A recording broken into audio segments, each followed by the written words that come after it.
ఈ వీడియోని స్కిప్ చేయకుండా పూర్తిగా చూడండి. లైక్ చేయండి, షేర్ చేయండి, నా ఛానల్ని సబ్స్క్రైబ్ చేసుకోండి. ఇప్పుడే ఫేస్బుక్లో ఒక మెసేజ్ చూశాను. కర్ణాటక బెంగళూరుకు చెందినటువంటి ఒక వ్యక్తి తన తండ్రి చనిపోయిన తర్వాత తల్లిని దగ్గరికి తీసుకొని, అమ్మ మనశ్శాంతిగా ఉండాలంటే దేవాలయాలు చూస్తూ ఉండాలి, ఇంతవరకు ఏ ఏ దేవాలయాలు చూసావు అని అడిగాట.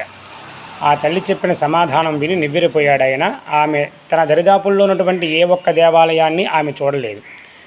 వెంటనే 60,000 రూపాయల తన ఉద్యోగాన్ని వదిలిపెట్టేసి వివాహం చేసుకోవడం మానేసి తన తల్లిని తీసుకుని బజాజ్ చేతక స్కూటర్ పైన ఇప్పటి వరకు 96,000 కిలోమీటర్లు ప్రయాణం చేసి అనేక దేవాలయాలని తల్లికి చూపిస్తూ జీవితాన్ని గడిపేస్తున్నాడు. ఇది కొడుకుగా తన బాధ్యతని ఎంత సక్రమంగా నిర్వర్తిస్తున్నాడు. అద్భుతమైనటువంటి మానసిక సంతోషాన్ని తల్లికి అందిస్తున్నాడు, పుణ్యాన్ని తల్లికి అందిస్తున్నాడు. కొడుకంటే ఇలా ఉండాలి. ఇవాళ చాలామంది కొడుకుల వలన చాలామంది తల్లిదండ్రులు మానసికమైనటువంటి శాంతిని కోల్పోతున్నారు. అటువంటి కొడుకులందరికీ కృష్ణకుమార్ అనేటువంటి బెంగళూరుకి చెందిన ఈ కార్పొరేట్ ఉద్యోగి ఆదర్శప్రాయుడు. తల్లిదండ్రులు బ్రతికుండగానే వాళ్ళకి సంతోషాన్ని కలిగించాలి, వాళ్ళ మాట విని వాళ్ళకి గౌరవిస్తూ ఉండాలి.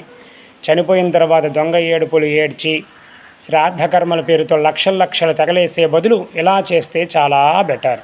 జై శ్రీరామ్.